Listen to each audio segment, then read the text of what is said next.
R K classes की इस online platform पर मैं राजकुमार सोल का आप सभी का स्वागत करता हूं। जैसा कि मैंने आप लोगों को ये कहा था कि हम 11th 12th और ग्रेजुएशन का पार्ट कंप्लीट करने के बाद 9th 10th का पार्ट भी लॉन्च करेंगे, जो 6 तारीख का मैंने आप लोगों को ये कहा था, लेकिन एक दिन हम लेट हो गए। 7 तारीख को इसकी शुरुआत कर रहे हैं।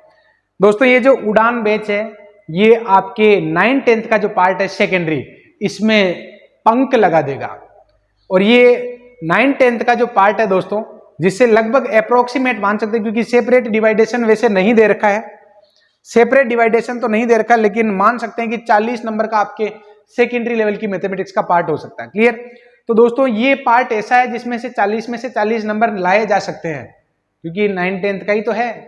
यहां से क्या कोई बहुत बड़ा पार्ट थोड़ी है दोस्तों। बस दिक्कत ये है कि कुछ ट्रिक्स हमें आप लोगों को सिखानी होगी।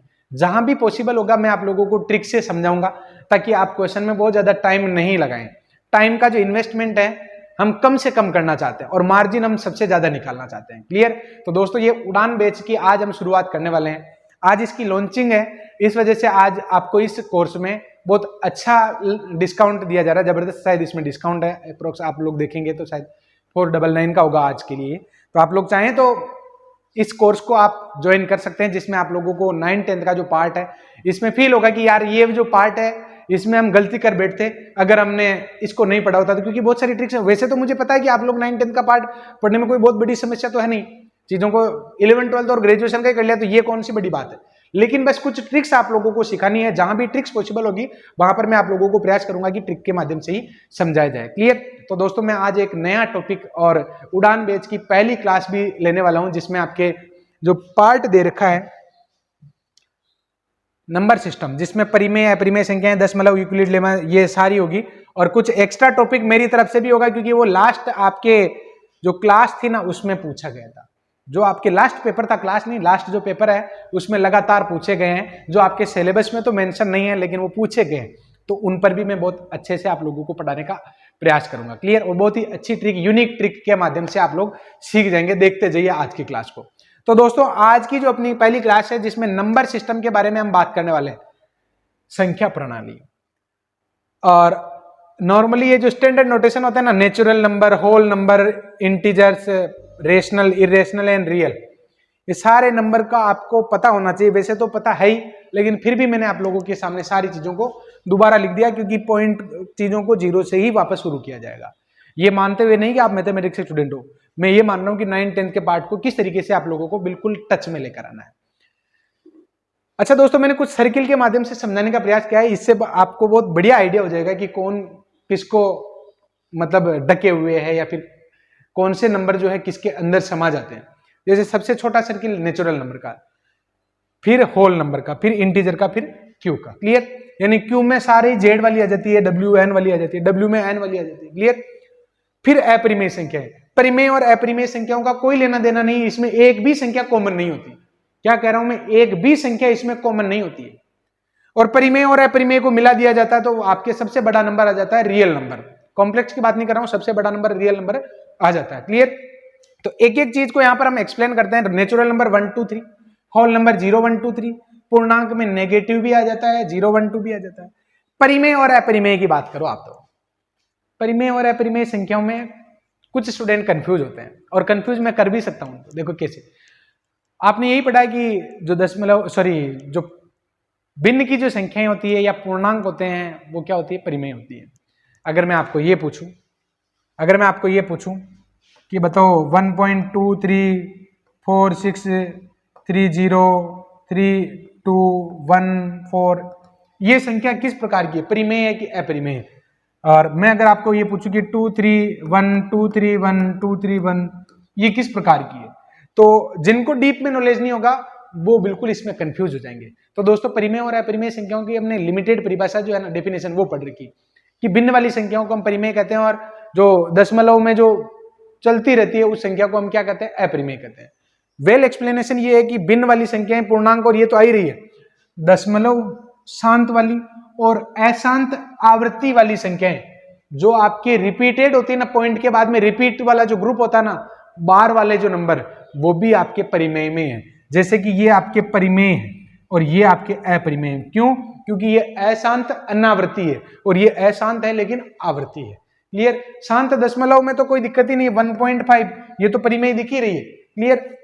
लेकिन अशांत वाली जो होती है ना, जिनकी एंडिंग नहीं होती है, उसमें अगर रिपीटेड वाले ग्रुप हैं तो वो आपके परिमेय होगी और नॉन रिपीटिंग है तो आपके अपरिमेय होगी, इरेशनल होगी। अच्छा स्टूडेंट, यहाँ पर √2, √3, √4 ये जो संख्या है वो और प्लस अशांत अनावृत्ति ये संख्याएं आपकी क्या होती है? अपरिमेय होती है। पाई और ई एबीसीडी वाला नहीं, लोग का जो बेस होता है ना ई, ये भी आपके अपरिमेय है। वैसे तो दोस्तों एक बात बताओ, पाई की वैल्यू क्या होती है? 22/7 होती है, ये परफेक्ट वैल्यू नहीं होती है। क्लियर। तो 22/7 तो आपके परिमेय होती है क्योंकि भिन्न में, और पाई को मैं कहां लिख रहा हूं? अपरिमेय में लिख रहा हूं। तो वास्तविकता ये है कि पाई की वैल्यू जो है ना 22/7 होती नहीं है, वो तो कैलकुलेशन के लिए हमें आपको सिखाना पड़ता है कि देखो भाई पाई की जो वैल्यू है लगभग 22/7 के बराबर ही है, तो कैलकुलेशन के लिए आप इसको ऐसे मान सकते हो। क्लियर। तो पाई एक्चुअली कहां स्टैंड करता है? आपके इरेशनल में, और 22/7 आपके 22/7 कहां स्टैंड करेगा? आपके ये आपके स्टैंड करेगा रेशनल नंबर में। क्लियर। और रियल नंबर क्या होता है? ऑल अबव, जितने भी आपके नंबर ऊपर दिखाई दे रहे हैं ये आपके रियल नंबर होंगे। क्लियर। तो दोस्तों ये आपके पहला पार्ट हुआ और इसी पर बेस्ड में आप लोगों को कुछ क्वेश्चन पूछता हूं। परिमेय और अपरिमेय संख्याओं को आपको आइडेंटिफाई करना है। पाई क्या है? अपरिमेय संख्या होगी। पाई आपके क्या होगी? अपरिमेय संख्या होगी। ये आपके QC, ये भी आपके QC, ये दशमलव के बाद में अशांत है लेकिन नॉन रिपीटिंग है तो ये वाली हो जाएगी। ये आपकी रिपीटिंग वाली होगी क्योंकि 1.2333333 तो ये तो रिपीट हो गई ना, तो ये तो परिमेय होगी। क्लियर। 2.7 ये तो शांत है तो परिमेय होनी है, और ये 478 इट मीन ये भी आपके परिमेय है, और ये इस पर बार लगा हुआ है, इसका मतलब ये नंबर आपके रिपीट होगा तो ये भी आपके क्या होगी? परिमेय होगी। क्लियर। तो दोस्तों ये परिमेय संख्याएं और अपरिमेय संख्याओं को आइडेंटिफाई इस प्रकार किया जाता है। जो रीट की तैयारी कर रहे हैं ना उनके लिए ये क्लास इंपॉर्टेंट है, रीट की तैयारी करें उनके लिए भी बहुत इंपॉर्टेंट है क्योंकि परिमेय अपरिमेय से उनके क्वेश्चन जरूर पूछते हैं। क्लियर। और पाई ई ऐसे दशमलव की अशांत और शांत में ही फंसाते हैं। नोट, कोई भी परिमेय संख्या P/Q शांत होगी या अशांत होगी, इस बात का पता या तो आप भाग देकर निकालो, लेकिन अगर मैं आपको ये कहूं कि इसको 129 डिवाइडेड बाई दिस बताओ, देखिए ये शांत है कि अशांत है, तो इतना बड़ी संख्या का भाग देना कोई पोसाएगा क्या? नहीं पोसाएगा। तो फिर क्या करें? तो दोस्तों यहां पर आपके पास एक ट्रिक है, और वो ट्रिक ये है कि अगर Q के फैक्टर ओनली 2 या 5 या फिर 2 और 5 के मल्टीपल में, क्या कर रहा हूं? Q के अगर फैक्टर या तो 2 केवल या केवल 5 या फिर 2 और 5 दोनों के मल्टीप्लिकेशन में अगर आपको फैक्टर मिल जाते हैं तो आप उसको शांत कह सकते हैं। क्लियर। बाकी वो अशांत होगी, नॉन रिपीटिंग होगी। तो दोस्तों यहां पर आप लोग देखो 29/343 ये शांत है कि अशांत है? तो 29 और आई थिंक ये आपके कितना हो जाएगा? 343 क्या होता है? 1 2 3 मतलब सम तो नहीं है ना, न तो 5 के गुणा में है, नहीं इसके गुणा में है, मतलब 7 का तो नहीं है, 7 7 49, और हाँ बिल्कुल इसको मैं 7 का क्यूब लिख सकता हूँ, 7 का क्यूब। तो बताओ यहाँ पर क्यू के जो फैक्टर है 2 और 5 में से कोई भी आ रहा है क्या? नहीं आ रहा, न तो 2 आ रहा है, नहीं 2 5 आ रहे हैं, और नहीं उनके गुणा में आ रहा है, तो बिल्कुल ये आपके क्या होगी? बिना सोचे समझे आप कह सकते हो ये अशांत होगी। इसमें आप देखोगे तो दोस्तों ये आपके 17 और इसमें आपके क्या रहा है? 2 का क्यूब, तो 2 का क्यूब आ रहा है तो ये आपके शांत होगी। क्यों? क्योंकि यहाँ पर अगर 2 आता है या 5 आता है या दोनों मल्टीपल में भी आते हैं तो भी वो क्या होगी? शांत होगी। इसमें 2 और 5 तो आ रहा है लेकिन 7 भी तो आ रहा है, तो 7 आ रहा है तो इसका मतलब ये अशांत होगी। ये क्या होगी? अशांत होगी। क्लियर। अगर इसकी हम बात करें तो दोस्तों इसको आप क्या लिख सकते हो? 35 को इसको 2 × 5 का स्क्वायर लिख सकते हो, ये शांत होगी आपके। क्लियर। और अगर मैं इसकी बात करूं तो ये भी आपके शांत होगी, और अगर आप इसकी बात करोगे ना 77 तो 7 × 5 × 2 × 3 ये आएगा, तो 7 और 3 इसकी वजह से ये आपकी क्या हो जाएगी? अशांत हो जाएगी। बस इतनी सी बात है। देखो है तो बहुत इजी है कि वाह ठीक है ये तो हो जाएगा हमसे, लेकिन ये वाला अगर तरीका अगर हमें नहीं आता है, ये बिल्कुल छोटी चीज थी लेकिन अपडेट करना जरूरी है। अगर हमें ये पता होगा तो हम शांत है शांत की कैटेगरी भी फटाफट निकाल लेंगे, नहीं तो टाइम लगेगा, कर तो लोगे टाइम लगेगा। यूक्लिड विभाजन एल्गोरिदम से HCF निकालना। वैसे HCF निकालने में यूक्लिड डिवीजन विधि यूज में ली जाती है, लेकिन हम इससे कभी भी क्वेश्चन को नहीं करने वाले, हम तो वही HCF LCM जो निकालना आता है हमें उससे निकाल लेंगे। बस आपको इसका फॉर्मेट पता होना चाहिए कि यूक्लिड डिवीजन मेथड और यूक्लिड डिवीजन लेमा इन दोनों के सिस्टम क्या है। अच्छा स्टूडेंट एक बात बताओ, ए में अगर बी का भाग दोगे, अगर क्यू बार गया और आर अगर रिमाइंडर रहता है तो मैं इसको ऐसे नहीं लिख सकता हूँ कि ए बराबर बी क्यू प्लस आर, लिख सकता है ना। तो मैंने यही तो लिखा है A equals to B Q plus R. और रिमाइंडर कितना हो सकता है, तो रिमाइंडर कम से कम 0 हो सकता है या फिर इससे बी से कम होगा, भागफल से तो कम ही होना चाहिए। जैसे अगर मान लो मैं ये कहूं 7 डिवाइडेड बाई 4 करो तो 1 टाइम जाएगा और 3 रहेगा, तो 3 की जो वैल्यू है या तो 4 से कम होगी या फिर 0 तक हो सकती है, पूरा पूरा भाग चला जाए तो 0 तक हो सकती है। क्लियर, यहां पर कभी भी ऐसे 5 नहीं बचेगा, अगर 5 बचा रहे हो तो गलती कर रहे हो। क्लियर, अगर आपको HCF निकालना है तो दोस्तों इस तरीके से हम HCF नहीं निकालने वाले। HCF निकालने में हमें बिल्कुल सिंपल जो लॉजिक होता है वही लगाना है। इसको आप गुणनखंड के रूप में लिख दो 135 लिख लोगे, मुझे पता है। HCF तो निकालने में क्या दिक्कत है, क्या आएगा 5 से डिवाइड कराओगे ना, 5 से डिवाइड करवाए कितना बच जाएगा 5 2 10 27, 3 इंटू 3 इंटू 3 और 125 ये आ जाएगा 5 इंटू 5 इंटू 5। तो HCF क्या आ जाएगा, तो हमें कोई यूक्लिड लगाने की आवश्यकता नहीं, कॉमन फैक्टर क्या हो जाएगा आपके ओनली 5 हो जाएगा। क्लियर, तो दोस्तों ये आपकी यूक्लिड डिवीजन मेथड हो गया। अब यूक्लिड डिवीजन प्रमेय का इस पर बेस्ड स्टेटमेंट डायरेक्ट पूछते हैं और कुछ और भी स्टेटमेंट होंगे तो मैं आप लोगों को वो भी लिखा दूंगा और ऑप्शन से कैसे चेक करते हैं वो भी मैं बता दूंगा। यूक्लिड डिवीजन के 3 फेमस स्टेटमेंट है कि प्रत्येक संख्या, प्रत्येक पूर्णांक को आप 6q + 1 6q + 3 और 6q + 5 इसके रूप में रिप्रेजेंट कर सकते हो। प्रत्येक पूर्णांक को 6q + 1 6q + 3 और 6q + 5 में आप लिख सकते हो और प्रत्येक पूर्णांक के वर्ग को आप 3m या 3m + 1 के वर्ग के रूप में लिख सकते हो। क्लियर, और प्रत्येक पूर्णांक के क्यूब को आप 9m + 1 या 9m + 8 इसके रूप में लिख सकते हो। जैसे कि मैं ले लेता हूं यहां पर कोई भी एक नंबर ले लेते हैं, जैसे 27, ये भी क्यूब है, 3 का क्यूब है ना, तो इसको या तो आप 9 × 3 लिख सकते हो, तो 9 × 3 की 9m की कैटेगरी। जैसे ये अपने क्या ले लेते हैं 64 ले लेते हैं, अब 64 है तो इसमें 9 का गुणज क्या हो जाएगा 9 × 7। क्लियर, और प्लस का 1, तो देखो इसको 9m + 1 के रूप में लिख पा रहे हैं। तो ऐसे प्रत्येक जो आपकी क्यूब होता है उसको आप या तो 9m में लिख दोगे या 9m + 1 में लिख दोगे या 9m + 8 में। अगर मैं वर्ग की बात करूं तो ये 16 है, तो 16 को आप 3 × 5 + 1 3m + 1 में लिख सकते हैं। और अगर आपके मैं लिख देता हूं जैसे कि 9, तो 9 को मैं क्या लिख सकता हूं 3 × 3, तो एक तो 3m के रूप में और एक 3m + 1 के रूप में। ऐसे ही 25 3 × 8 24 3 × 8 + 1 ऐसे लिख सकते हैं। क्लियर, तो दोस्तों ये आपके रिजल्ट्स है यूक्लिड लेमा के। किसी भी संख्या को 6q + 1 6q + 3 6q + 5 में लिख सकते हैं प्रत्येक पूर्णांक को, और प्रत्येक धनात्मक पूर्णांक के वर्ग को आप 3m और 3m + 1 में लिख सकते हैं, और प्रत्येक धनात्मक पूर्णांक के क्यूब को इसको आप लिख सकते हो 9m + 1 या 9m + 8 के रूप में लिख सकते हो। क्लियर, अब स्टूडेंट यहां पर ये पार्ट आपके सिलेबस में नहीं दे रखा है, मेंशन नहीं है, लेकिन क्वेश्चन तो पूछे गए, क्वेश्चन तो पूछे गए और कम नहीं पूछे गए हैं। RPSC second grade 2018, RPSC second grade 2018, RPSC second grade 2018, 2013, 2018, 2013 इधर नहीं, ये मेरी मर्जी का ही है, 2016, 16, 16, 16 4 क्वेश्चन, 16 और 18 ऐसे ये क्वेश्चन जो है दोस्तों आपके पूछे गए। ये जितने भी क्वेश्चन मैंने आप लोगों को लिखाए हैं ये आपके इसमें से पूछे गए हैं, और ये पॉइंट आपके सिलेबस में बहुत अच्छे से मेंशन नहीं है कि इसको करना है कि नहीं करना है। तो दोस्तों ये तो हमें करना है, और करना है और बिल्कुल ट्रिक के साथ करना है ताकि इन क्वेश्चन को हम इजीली सोल्व कर पाएं। और बस इसके कुछ स्टेटमेंट आपको समझाऊंगा मैं, और उन स्टेटमेंट को आप देख लोगे तो आपका काम इजीली हो जाएगा, आप इसमें डायरेक्ट आंसर ही लिखोगे।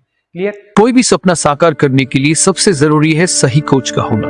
चुनिए RK क्लासेस को और करें अपने फर्स्ट एंड सेकंड मैथ्स का सपना साकार। Download the app now. अब दोस्तों मैं आप लोगों को सिखाने वाला हूं रिमाइंडर कैसे निकाला जाता है। एक बहुत बड़ी संख्या जिसकी कैलकुलेशन आप नहीं कर सकते हो, जिसमें एक छोटी सी संख्या का भाग देकर आपको बताना है कि रिमाइंडर क्या आएगा। दोस्तों टोटल मेरे 4 स्टेटमेंट होंगे, और इन 4 स्टेटमेंट से विद इन 10 सेकंड आपके क्वेश्चन हो जाएंगे, ज्यादा से ज्यादा मान लो 20-30 सेकंड में हो जाएंगे, लेकिन आप बहुत आसानी से इस क्वेश्चन को करना सीख जाओगे। लेकिन प्रैक्टिस जरूरी है, आप लोगों को 4 स्टेटमेंट बहुत अच्छे से समझने हैं। देखिए यहां पर कैसे निकालते हैं हम फटाफट रिमाइंडर। पहली ट्रिक ये है कि अगर मान लो आपके पास नंबर है a+1 और इसकी पावर n, अगर आप इसको a से डिवाइड करवाना चाहते हो तो रिमाइंडर में से a आएगा, रिमाइंडर में से क्या आएगा 1 आएगा। अच्छा देखो आप यहां पर 17 में भाग देना है 16 का, तो बताओ इन दोनों में गैप कितना है 1 का है ना, तो 1 का गैप है, तो आपके रिमाइंडर जो है स्टूडेंट वो क्या आएगा आपके 1 आएगा। कैसे आएगा, क्योंकि आपका जो स्टेटमेंट है इस प्रकार क्या है कि अगर आप a+1 को अगर डिवाइड करवा रहे हो a से, तो रिमाइंडर क्या आएगा 1 आएगा।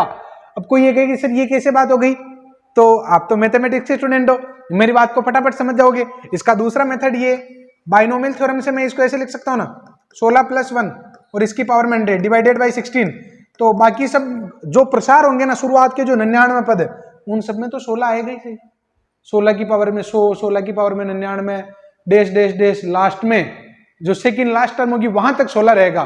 तो उसके अलावा जो टर्म रहेगी ना स्टूडेंट, ये केवल लास्ट जो टर्म 16, ये आपके 100C0, 100C0, 16 की पावर में 100, ये जो लास्ट टर्म रहेगी 16C99, 16, 100C99,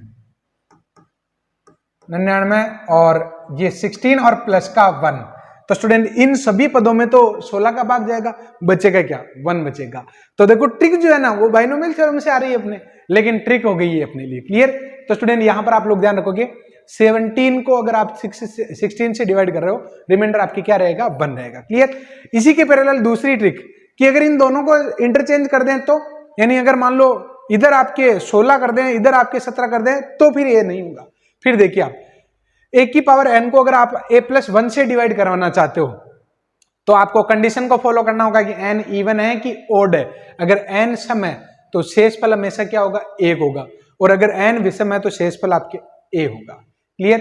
तो देखो यहां पर 16 की पावर दे रखा आपके 100 और इसको आप 17 से डिवाइड करवाना चाहते हो। ये 4 स्टेटमेंट 1, 2, 3 और एक स्टेटमेंट आगे और बताने वाला हूं। इन 4 स्टेटमेंट से अब तक के जितने भी एसएससी ले लो, आप बैंक पीओ ले लो, चाहे आरपीएससी सेकंड ग्रेड ले लो, फर्स्ट ग्रेड ले लो, कोई से एग्जाम ले लो, पटवारी ले लो, इन सब के क्वेश्चन आप लोग कर लोगे। क्लियर। तो स्टूडेंट यहां पर देखो ना 16 में आप इसका भाग दे रहे हो तो डिवाइड करवाने के लिए आपको इंतजार करना पड़ेगा कि यार यहां पर तो ये 16 है 17 का दे रहे हैं, एक कम है, इसका मतलब पावर पर ध्यान जाएगा आपका कि अगर n सम है तो शेषफल 1 आएगा। आपके यहां पर n क्या है, सिंस n इक्वल्स टू 100 जो आपके क्या है सम है, तो आपके शेषफल आपके क्या आ जाएगा, शेषफल आपके आएगा 1। क्लियर। अगर मैं इसी का दूसरा मेथड आपको बताऊं, सेकंड मेथड, तो बाइनोमियल थ्योरम से इसको आप क्या लिख सकते हो, इसको आप लिख सकते हो ना 17 - 1 इसकी पावर में 100 लिख सकते हो इसे। इसको जब एक्सपांड करोगे तो शुरुआत की जो 99 शुरुआत के जो 100 पद होंगे, क्योंकि प्रसार में आपके 101 पद होंगे ना, तो शुरुआत के जो 100 पद होंगे उसमें तो 17 का भाग जाएगा ही जाएगा, लास्ट वाला पद ही तो है। तो मैं यहां पर अगर केवल लास्ट वाला पद लिखता हूं 100C0, 17 की पावर 100 और and so on 17C100, 100C0 और -1 की पावर में 100, -1 की पावर में क्या आएगा 100 आएगा। और ये वाली जो टर्म है, देखो मैं ट्रिक के साथ आप लोगों को एक्सप्लेन भी कर रहा हूं, क्योंकि मैथमेटिक्स के स्टूडेंट को सोर्स भी अगर मैं बता दूंगा ना तो ट्रिक में अगर कंफ्यूज हो जाएंगे तो वो ये भी ट्रिक ही है, ये भी ट्रिक है। तो स्टूडेंट यहां पर आप लोग देखो शुरुआत के इतने सारे पदों में तो 17 का पूरा पूरा भाग जाएगा, लास्ट वाला जो पद बचा है वो आपके क्या है 1 ही तो बचा है, +1 बचा ना, तो रिमाइंडर वही हो गया। क्लियर। तो ये आपके रिमाइंडर हो गया। अब स्टूडेंट यहां पर मैं इसकी बात कर रहा हूं, इसमें देखो यहां पर पावर क्या है, n बराबर क्या है, n की वैल्यू है आपके 101 जो विषम है, तो विषम है तो फिर इसका रिजल्ट जो है स्टूडेंट आपके क्या आएगा, इसका रिजल्ट क्या आएगा आपके, तो इसका रिजल्ट शेषफल आपके आएगा 16। देख लो, देखिए रिमाइंडर r कितना आएगा आपके 16 आएगा, यानी अच्छा 17 तो आने से रहा, 17 का ही भाग दे रहे हो तो 17 ही बचा दोगे तो फिर गलत नहीं कर रहे हो क्या, 16 ही बचेगा। क्लियर। क्योंकि शेषफल तो 17 से तो कम ही होगा ना। तो स्टूडेंट अगर मान लो n विषम है तो शेषफल कितना होगा, a होगा। a का मतलब a की पावर n में से जो a है ना वो होगा। इसी का सेकंड मेथड देख लो आप, और इसका सेकंड मेथड ये कहता है कि आप इसको ऐसे लिख सकते थे ना 17 - 1 इसकी पावर में 101, 102 पद होंगे, क्लियर। अब 102 पद होंगे तो स्टूडेंट यहाँ पर 101 और C0 17 की पावर में 101 और ये सिस्टम चलता जाएगा। और लास्ट वाली जो टर्म है 101 C101 और -1 की पावर में क्या आएगा 101 आएगा। इतने सारे जो पद है ना, इतने सारे पद, इन सब में 17 का गुणांक है, 17 का गुणज है, इसीलिए ये 17 से डिवाइड हो जाएंगे। केवल लास्ट जो टर्म है वो आपकी क्या रहेगी -1 रहेगी। तो शेषफल आपके क्या आ गया, शेषफल आपके आ गया -1, क्योंकि इसमें तो नहीं जा रहा। लेकिन शेषफल भी कभी ऋणात्मक होता है क्या, तो अगर नहीं होता ना, एक काम करो ना, इसमें जिसका भाग दिया वो जोड़ दो, तो आपने 17 का भाग दिया, इसमें आप 17 जोड़ दो। क्लियर।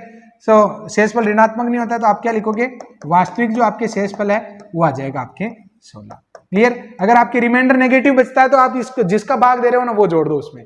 तो बाइनोमियल थ्योरम आपके हर जगह काम करेगी, यहां पर भी, यहां पर भी और यहां पर भी, और ट्रिक भी आप लोगों को मैंने बता दी। क्लियर। अब स्टूडेंट यहां पर दूसरा मेथड, तीसरा देख लीजिए आप, फर्मेट थ्योरम, फर्मा प्रमेय। ये वैसे तो अपने ग्रुप थ्योरी का पार्ट है, लेकिन इसको हम यहां पर काम में लेंगे। देखो, फर्मा प्रमेय का स्टेटमेंट ये है कि अगर आप जिस संख्या से भाग दे रहे हो वो अभाज्य है, वो क्या है, अभाज्य है। ऊपर कोई भी संख्या है जिस पर पावर जो है ना अभाज्य संख्या से एक कम है, क्या कह रहा हूं मैं, n की पावर p -1 में अगर आप p का भाग दे रहे हो जहां पर p एक अभाज्य संख्या है तो रिमाइंडर ऑलवेज 1 आएगा। क्लियर। तो स्टूडेंट यहां पर इन पहले और दूसरे वाले दोनों क्वेश्चन में आप लोगों को ये महसूस हुआ होगा कि इनमें भागफल और जो जिसमें भाज्य और भागफल दोनों में +1 -1 का गैप है। अब थोड़ा सा गैप बढ़ गया ना तो आपके ये फॉर्मूले फिलहाल थोड़े से रुक जाएंगे। अब आप लोग देखो, फर्मा का जो प्रमेय है 29 क्या अभाज्य संख्या है, ये इससे जस्ट छोटा है ना, रिमाइंडर आपके क्या आएगा, रिमाइंडर आपके आ जाएगा 1। बस हो गया काम, रिमाइंडर हो गया 1। अभी इसका मैं सेकंड मेथड बताऊंगा। ये तो आपके प्रमेय से हो गया, ये तो हो गया आपके प्रमेय से।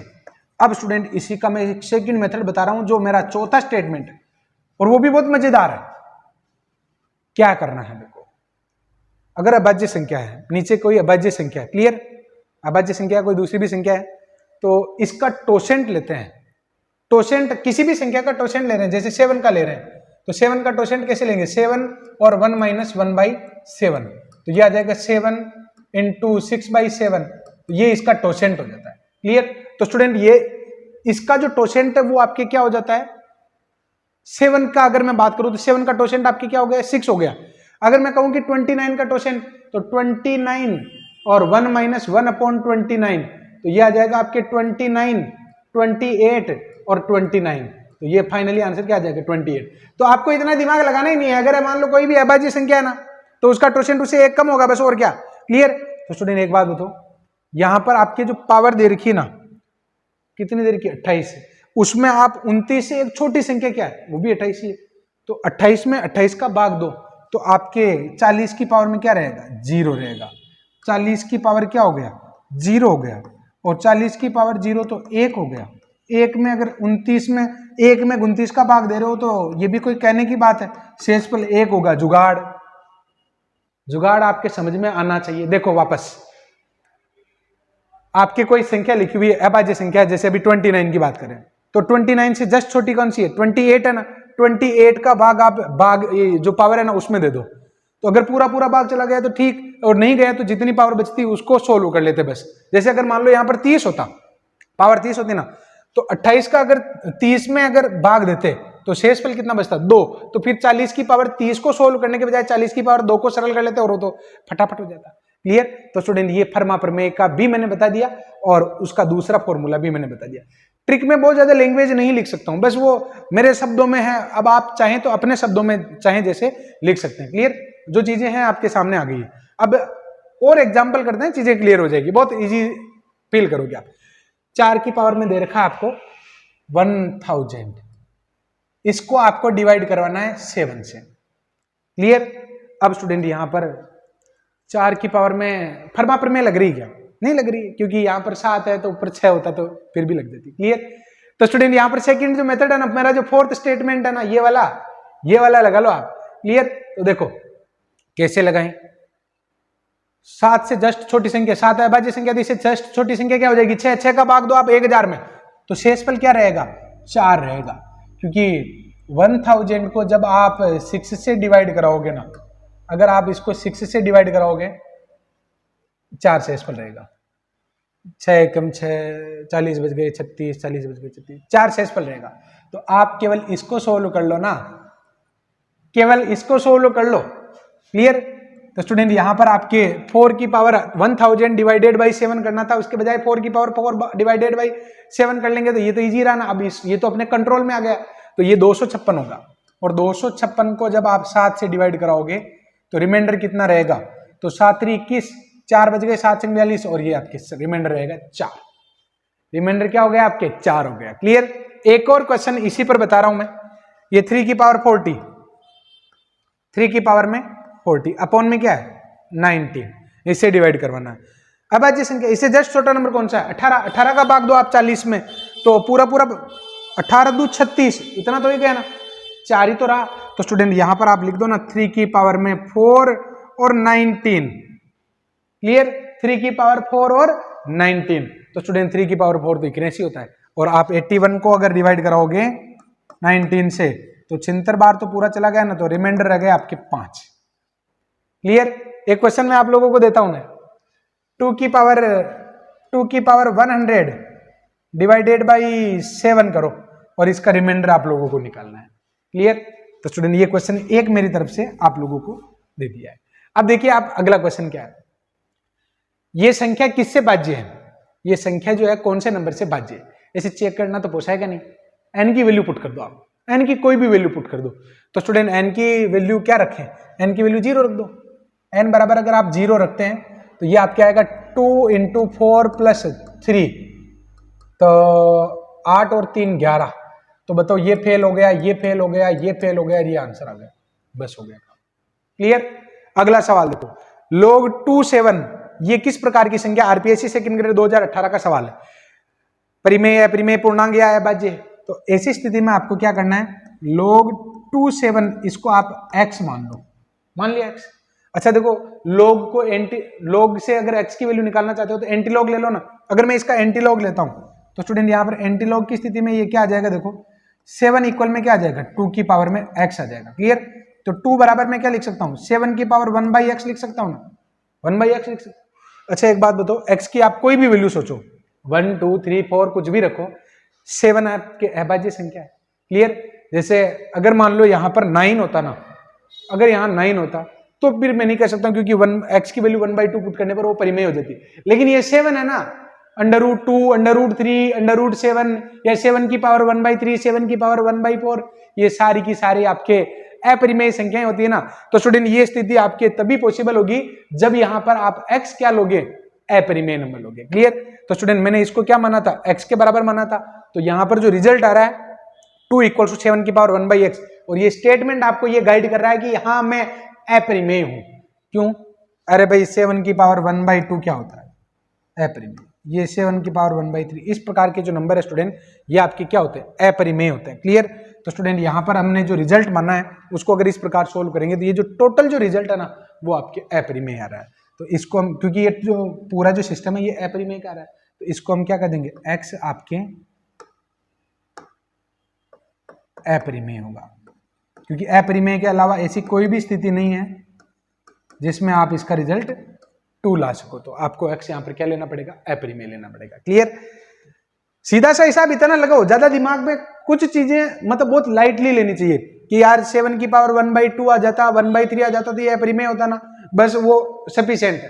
ज्यादा गोते मत लगा लेना। कई बार क्या होता है हम बहुत ज्यादा डीप में जाना चाहते हैं, डीप में चले जाओगे नहीं।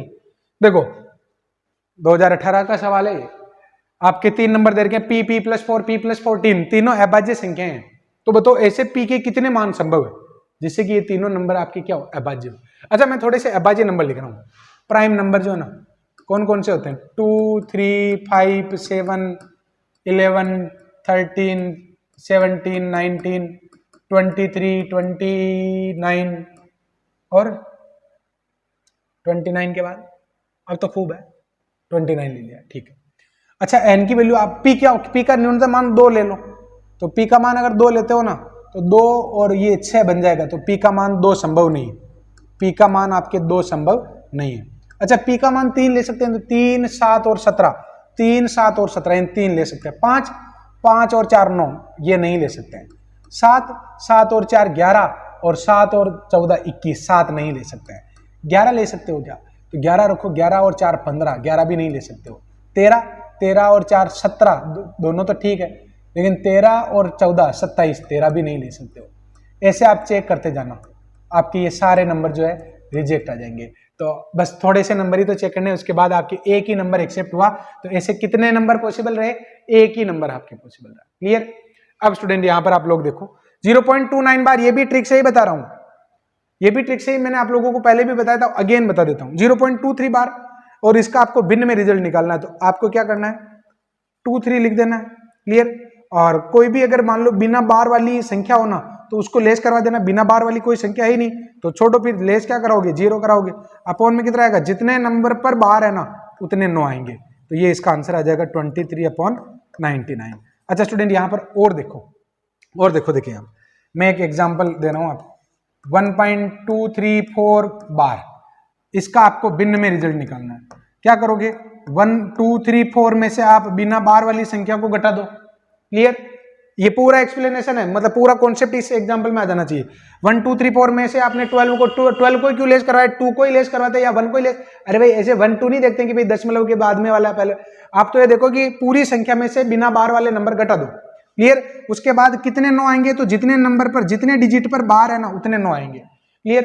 अब एक और बात, बार वाले और पॉइंट दोनों के बीच में ऐसे कितने नंबर हैं जिन पर बार नहीं है? ओनली एक ही नंबर है, 2। क्लियर? तो उतने ही 0 आ जाएंगे। तो ये इसका आंसर आ जाएगा 1200 कितना? 22 और 999। एक एग्जांपल आप लोग करना, 1.233 बार, इसका रिजल्ट आपको निकालना है। 1.023 बार, इसका रिजल्ट आपको निकालना है कि भिन्न में इसको क्या लिखोगे आप। क्लियर?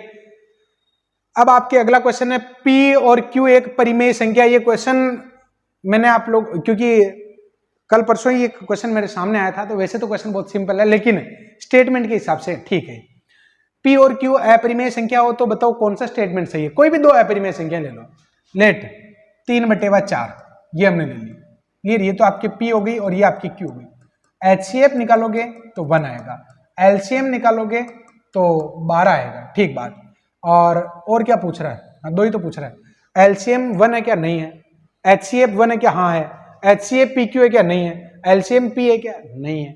तो आपके आंसर कौन सा हो जाएगा? जो आपके फिक्स स्टेटमेंट है और फिक्स्ड स्टेटमेंट है वो यही वाला है कि HCF उसका हमेशा ही क्या होगा? 1 होगा। अगर P और Q परिमेय संख्या है तो HCF उसका 1 होगा। क्लियर?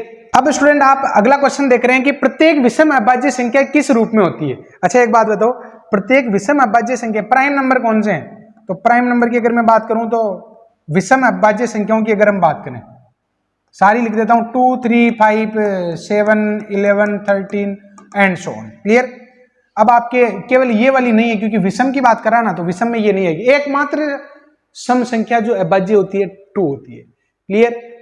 अब स्टूडेंट यहां पर ये कह रहा है कि प्रत्येक अभाज्य संख्याओं को किस रूप से लिखा जा सकता है। अगर मैं बात करूं 3 की, जहां n का मतलब नेचुरल नंबर से है, n का मतलब क्या है? Natural number.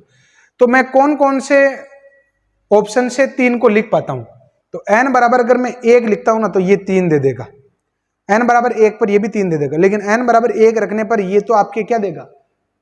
5 और 8। यानी सी ऑप्शन से 3 को लिखना संभव नहीं है, क्योंकि n की कोई भी नेचुरल नंबर लोगे ना तो आप नहीं लिख पाओगे। क्लियर? तो ये फेल हो गया। n बराबर 1 रखोगे, मिनिमम नंबर यही रखोगे, तो डी भी फेल हो गया। बात खत्म। अब टक्कर इन दोनों में रही।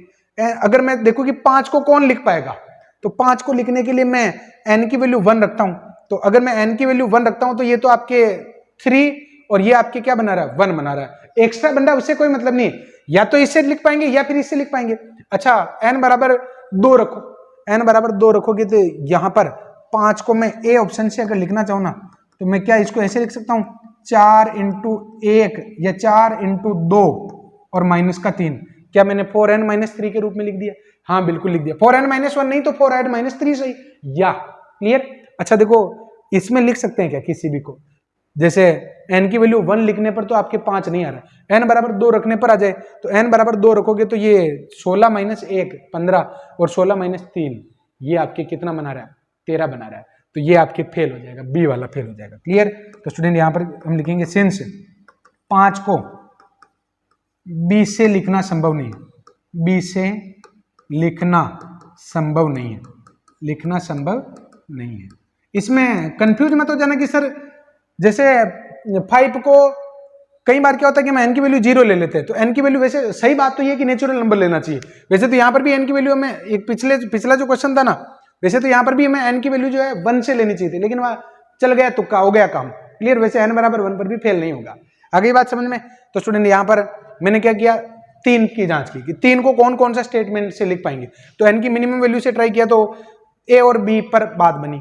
फिर मैंने 5 को देखा कि 5 को कौन कौन लिख पाएगा, तो 5 को बी ऑप्शन नहीं लिख पा रहा है, n की कोई भी वैल्यू रख के देख लो, तो n में आपके a ऑप्शन पास होगा, 5 में a ऑप्शन पास होगा। क्लियर? तो ये आपके राइट आंसर हो जाएगा। अब मैं बढ़ता हूं आगे। एक पूर्णांक और उसके वर्ग का योग सदैव किस प्रकार का होता है? तो लेट पूर्णांक में मान लेता हूं 3, पूर्णांक में मान लेता हूं 3, तो 3 और 3 का स्क्वायर करोगे तो 12 आएगा।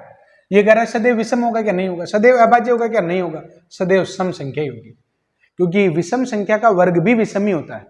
तो विषम और विषम जुड़ के सम होगी, और सम संख्या का वर्ग भी सम ही होता है, तो सम और सम जुड़ के भी आपके सम ही होगी। क्लियर?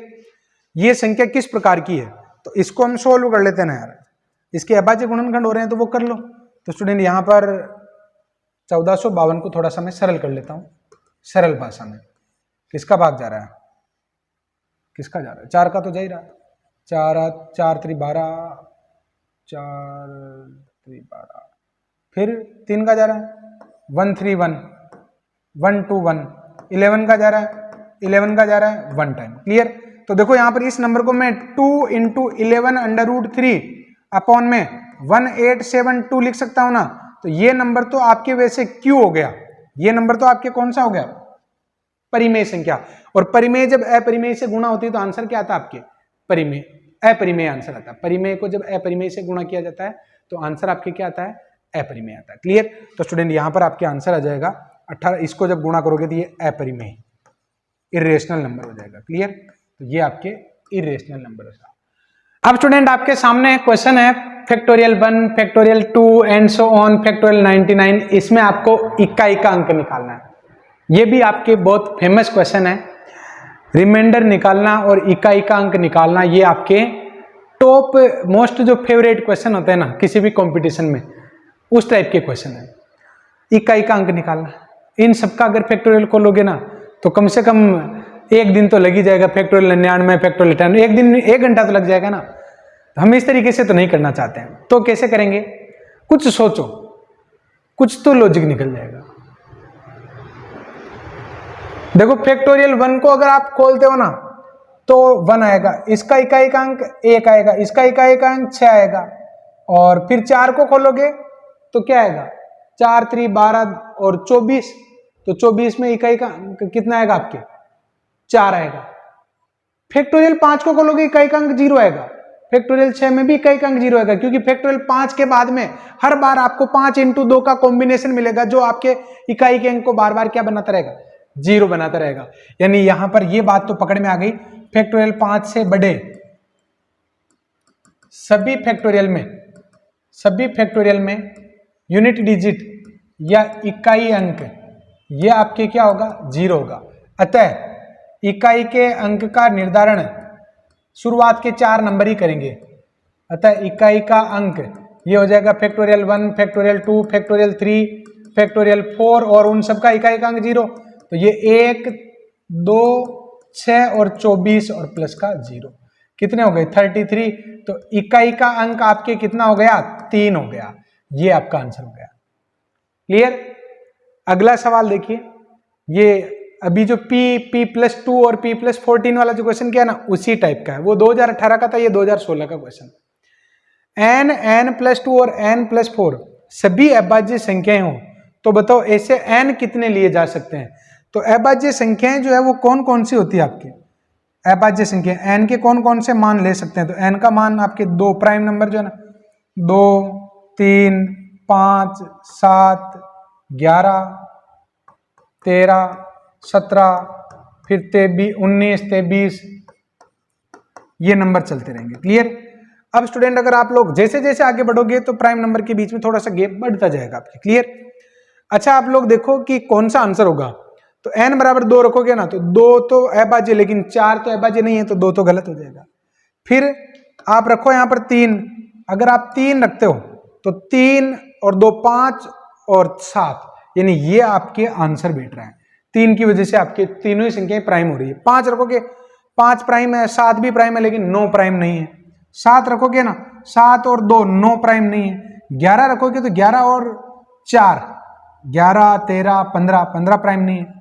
13 रखोगे तो 13 और 2 15 नहीं होगी। 17 रखोगे तो 17 और 4 21 वाली नहीं हो पाएगी।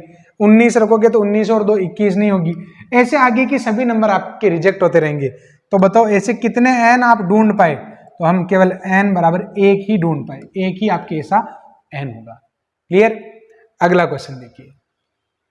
अगेन 59/28 इसकी पावर में आपको दे रखा 7 और आपको रिमाइंडर निकालना है। 2016 आरपीएससी में पूछा गया क्वेश्चन। कैसे करेंगे देखो, कुछ जुगाड़ लगाते हैं। 59 इसकी पावर 28/7, 7 प्राइम नंबर है ना।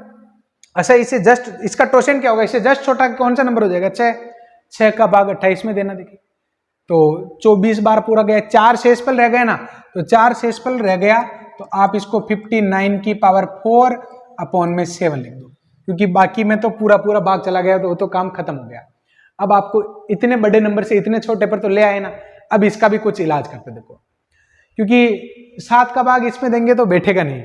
आप एक काम करो ना, 59 के 2 ऐसे टुकड़े करो जिसमें एक में 7 का भाग चला जाए और बिल्कुल नजदीक जाने का प्रयास करो। तो 56, तो मैं इसको ऐसे लिख सकता हूं ना, 56 + 3 इसकी पावर 4/7। अच्छा स्टूडेंट एक बात बताओ, होल 4 का जब एक्सपांड करोगे तो 5 पद आएंगे ना। शुरुआत के जो 4 पद होंगे ना उसमें 56 बना रहेगा आपके, और जिन जिन पदों में 56 रहेगा उनमें 7 का भाग जाएगा और रिमाइंडर 0 रहेगा। यानी रिमाइंडर का जो दारोमदार है केवल लास्ट टर्म पर आ जाएगा और वो होगी आपके 3 की पावर 4। तो स्टूडेंट इन चीजों को लैंग्वेज में नहीं लिखा जा सकता है। यहां पर आपके जब बाइनोमियल थ्योरम लगाओगे ना, बाइनोमियल से शुरुआत के जो आपके 4 पद है उनमें तो 56 होगा, लास्ट वाली जो टर्म है 3 की पावर 4 वो आपके रिमाइंडर देगी, जो आपके 81 हो जाएगा। और 81 डिवाइड करवाओगे तो 7 एकम 7 और रिमाइंडर आ जाएगा आपके 4। रिमाइंडर कितना आ जाएगा, 4 आ जाएगा। क्लियर। ये वाला क्वेश्चन आप लोग सोल्व कर लेना, ये आंसर आएगा आपके। सिंपल क्वेश्चन है, 2019 में पता नहीं कैसे। ये क्वेश्चन देखिए, आपकी बार थोड़ा सा और कॉम्प्लिकेटेड बनाने का प्रयास किया। 10 की पावर 10, 10 की पावर 10 + 1, 10 की पावर 10 + 2, इसको अगर 6 से विभाज्य किया जाए तो आपके r का मान कितना आएगा, रिमाइंडर कितना आएगा, ये बताना है। तो स्टूडेंट कैसे करेंगे, तो एक काम करते हैं ना, पहले किसी एक नंबर में इसमें रिमाइंडर कितना बच रहा है। जैसे इसमें 1 बच गया ना, तो फिर इसका 2 हो जाएगा रिमाइंडर और इसका 3 हो जाएगा। तो मैं यहाँ पर 10 की पावर 10 में डिवाइड करवाऊंगा। तो ये नंबर वैसे इतना इजी है कि आप इसको इतना बड़ा भी लिख दोगे ना तो भी आपको कोई फर्क नहीं पड़ेगा। 1 2 3 4 5 6 7 8 9 और 10, इसमें अगर आप 6 का भाग दोगे तो 6 एकम 6 4 बच गया, 40 36, फिर 4 बच गया, फिर 40 में 6 का भाग दोगे फिर 4 बच जाएगा। तो ऐसे आपके इस स्थिति का रिमाइंडर 4 रहेगा। क्या रहेगा, रिमाइंडर रहेगा 4। तो बताओ इसका रिमाइंडर अगर 4 है तो इसका 5 हो जाएगा और इसका 6 नहीं हो जाएगा क्या। तो बस आप इसको ऐसे लिख दो ना, रिमाइंडर क्या हो जाएगा आपके 4 × इसका हो जाएगा 5 और × हो जाएगा 6। इसमें आप अगर 6 का भाग देते हो तो आपके इससे ये कट जाएगा और रिमाइंडर आपके क्या आएगा, 0 आएगा।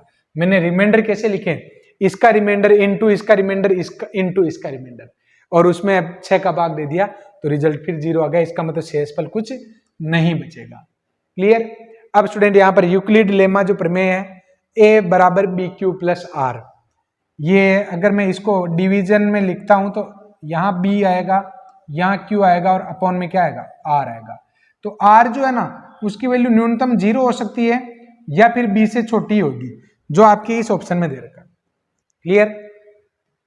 अगला क्वेश्चन, अच्छा सवाल है ये वाला क्वेश्चन। और 960 वाला जो क्वेश्चन है, मैंने आप लोगों को यही क्वेश्चन एक बार टेस्ट में दिया था, लेकिन वहां पर टेस्ट में दिया था ना, वहां पर सॉल्यूशन बहुत अच्छा नहीं था, किसी अन्य टॉपिक के साथ ये कनेक्टेड था। अभी जो हम कर रहे हैं 9th 10th के पार्ट के साथ, इसका सॉल्यूशन बहुत इजी है। ध्यान रहे ये क्वेश्चन जो ना अपने आप में एक टॉपिक को कवर कर रहे हैं, क्योंकि ये मिक्स है सब कुछ। तो मिक्स में अगर आप एग्जाम्पल समझ लोगे ना तो थ्योरी भी उसके साथ कंप्लीट हो जाएगी। तो 960 के सभी भाजकों का योग निकालना, दो फॉर्मूले लिखे। किसी भी संख्या के आपको सभी भाजकों की संख्या निकालनी हो या फिर भाजकों का योग निकालना है तो आपको क्या करना चाहिए, उस नंबर के फैक्टर कर लो जितने भी है। हमने फैक्टर कर लिए, जैसे मान लो 960 के मैं फैक्टर करता हूँ 960, तो यहां पर अगर फैक्टर करेंगे ना 2 तो 480, अगेन 2 240, अगेन 2 120, 260, अगेन 2 30, अगेन 2 15 और ये 5 और 3 हो जाएगा। तो अगर मैं 960 को ऐसे लिखता हूं, ये होता है 2 की पावर 7, 3 की पावर 1 और 5 की पावर 1। वैसे तो यहां पर सभी भाजकों का योग पूछा है, लेकिन अगर मैं पूछूं कि सभी भाजकों की संख्या कितनी है तो 7 हो गए, 1 2 3 4 5 6, तो 6 + 1 7, 1 + 1 2, 1 + 1 2 आ जाएगा। क्लियर। तो स्टूडेंट यहां पर आपके, क्योंकि एक पावर तो आपके 6 है, दूसरी 1 है, फिर 1 है, तो सभी भाजकों की जो संख्या हो जाएगी 7 × 2 × 2 28 भाजक होंगे। क्लियर। तो स्टूडेंट इसको आप कैसे लिख रहे हैं, देखो एक नंबर है उसको आपने m1 की पावर n1, m2 की पावर n2 और m3 की पावर n3 लिख दिया।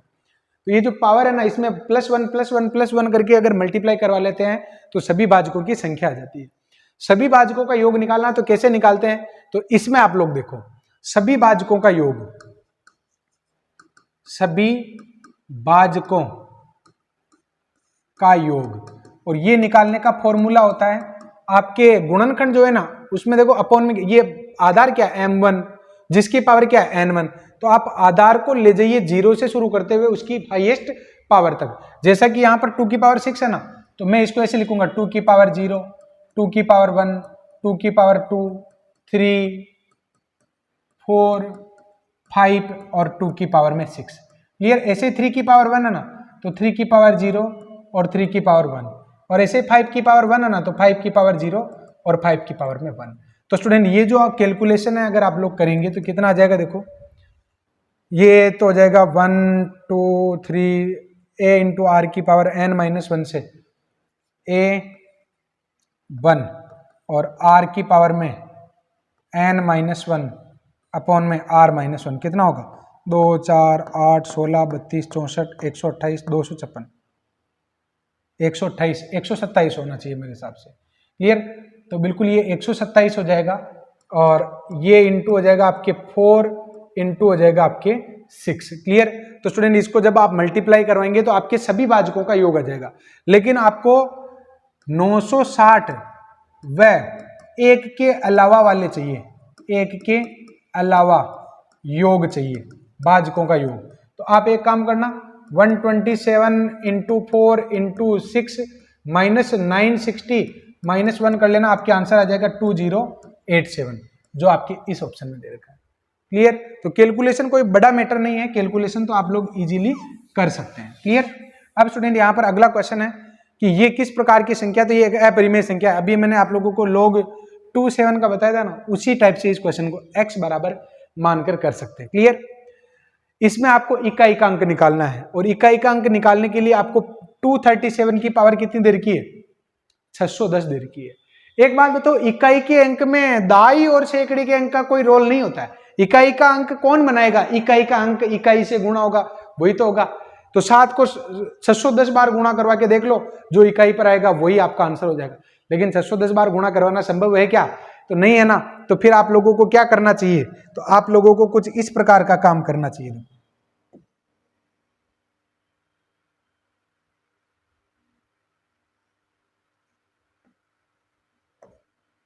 इस प्रकार का आपको 7 की कुछ पावर लिख लो और कुछ कितनी, जब तक कि आपके रिपीट नहीं हो जाए, पहला अंक रिपीट नहीं हो जाए।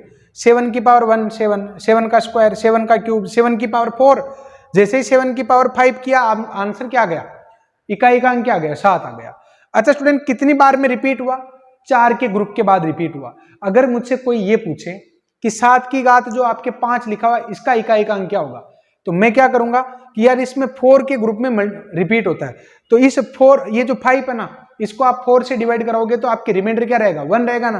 तो 7 की पावर 1 का इकाइकांक क्या होगा, 7 होगा ना, तो 7 की पावर 5 का भी इकाइकांक क्या होगा, 7 ही होगा। कैसे, 7 की पावर 5 को मैं लिख दूंगा 7 की पावर 1 और 7 की पावर 1 का आप रिमाइंडर इकाइकांक बता दो।